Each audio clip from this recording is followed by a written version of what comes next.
আসসালামু আলাইকুম দর্শক, দূরদর্শন টিভি সংবাদে আপনাদের স্বাগতম। সাথে আছি আমি মেহেদী হাসান। দেশ ও বিদেশে ঘটে যাওয়া গুরুত্বপূর্ণ সব ঘটনা নিয়ে আজকের সেরা সংবাদ। চলুন শুরুতেই দেখে নেওয়া যাক সংবাদ শিরোনাম। তীব্র তাপদাহ, দেশ জুড়ে বইছে মাঝারি থেকে তীব্র তাপদাহ। হিট অ্যালার্টের মেয়াদ আরও 3 দিন বাড়ালো আবহাওয়া অফিস। বাজার মনিটরিং, সয়াবিন তেলের দাম লিটারে 5 টাকা কমানোর ঘোষণা কার্যকর হবে আগামীকাল থেকে। অর্থনৈতিক সংস্কার, খেলাপি ঋণ আদায়ে কঠোর হচ্ছে সরকার। শীর্ষ 100 ঋণ খেলাপির তালিকা সংসদে প্রকাশের সিদ্ধান্ত।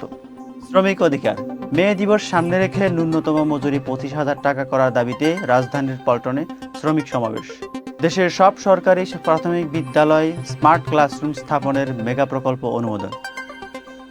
গাজায় অবিলম্বে যুদ্ধবিরতির আহ্বান জানিয়ে জাতিসংঘের নিরাপত্তা পরিষদে নতুন প্রস্তাব। টি-20 বিশ্বকাপের আগে জিম্বাবুয়ে সিরিজের জন্য টাইগারদের কন্ডিশনিং ক্যাম্প শুরু। এতক্ষণ শুনছিলেন সংবাদ শিরোনাম, এবার বিস্তারিত। হিট অ্যালার্টের মেয়াদ বৃদ্ধি, সারা দেশে বয়ে যাওয়া তীব্র তাপপ্রবাহ জনজীবন উষ্ঠাগত। আবহাওয়া অধিদপ্তর জানিয়েছে আগামী 72 ঘন্টায় তাপমাত্রা কমার কোনো সম্ভাবনা নেই। ফলে চলমান হিট অ্যালার্ট বা তাপপ্রবাহের সতর্কবার্তা আরও 3 দিন বাড়ানো হয়েছে। অতি প্রয়োজন ছাড়া বাইরে বের না হতে পরামর্শ দিয়েছে স্বাস্থ্য অধিদপ্তর।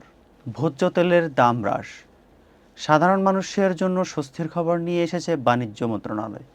আন্তর্জাতিক বাজারে দাম কমায় দেশে সয়াবিন তেলের দাম লিটার প্রতি 5 টাকা কমানোর ঘোষণা দিয়েছে মিল মালিকদের সংগঠন। আগামীকাল থেকে খোলা ও বোতলজাত উভয় তেলের ক্ষেত্রে এই নতুন দাম কার্যকর হবে।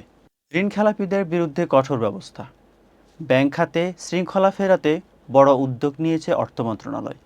দীর্ঘদিনের শীর্ষ 100 ঋণখেলাপির নামের তালিকা আগামী সংসদ অধিবেশনে প্রকাশের সিদ্ধান্ত নেওয়া হয়েছে। সেই সাথে তাদের বিদেশ ভ্রমণে নিষেধাজ্ঞা ও আইনি ব্যবস্থা গ্রহণের প্রক্রিয়া শুরু করেছে। ন্যূনতম মজুরি দাবি, পহেলা মে আন্তর্জাতিক শ্রমিক দিবসকে সামনে রেখে আজ রাজধানীতে বিক্ষোভ মিছিল করেছে বিভিন্ন শ্রমিক সংগঠন। দ্রব্যমূল্যের ঊর্ধ্বগতির সাথে সংহতি রেখে পোশাক শ্রমিকসহ সব খাতের ন্যূনতম মজুরি 25,000 টাকা নির্ধারণের দাবি জানিয়েছে।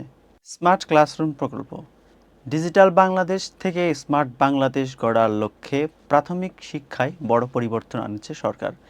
আজ একনেক সভায় সারা দেশে প্রায় 65,000 প্রাথমিক বিদ্যালয়ে স্মার্ট ক্লাসরুম এবং মাল্টিমিডিয়া ল্যাব স্থাপনের জন্য 4,000 কোটি টাকার একটি প্রকল্প পাশ করা হয়েছে। গাজায় যুদ্ধবিরতি প্রস্তাব, মধ্যপ্রাচ্যে উত্তেজনা প্রশমনে আবারও সক্রিয় হয়েছে জাতিসংঘ। গাজায় স্থায়ী যুদ্ধবিরতি ও মানবিক সহায়তা পৌঁছানোর পথ সুগম করতে নিরাপত্তা পরিষদে নতুন একটি খসড়া প্রস্তাব তোলা হয়েছে। প্রস্তাবটি নিয়ে আজ রাতেই ভোটাভুটি হওয়ার কথা হয়েছে। টাইগারদের বিশ্বকাপ প্রস্তুতি, আসন্ন টি-20 বিশ্বকাপকে সামনে রেখে আজ থেকে শেরেবাংলা স্টেডিয়ামে শুরু হয়েছে জাতীয় দলের কন্ডিশনিং ক্যাম্প। জিম্বাবুয়ের বিপক্ষে আসন্ন হোম সিরিজকে বিশ্বকাপের চূড়ান্ত প্রস্তুতি হিসেবে দেখছেন চন্ডিকা হাথুরুসিংহে। ইনজুরি কাটিয়ে আজ নেটে বোলিং অনুশীলন করেছেন মুস্তাফিজুর রহমান।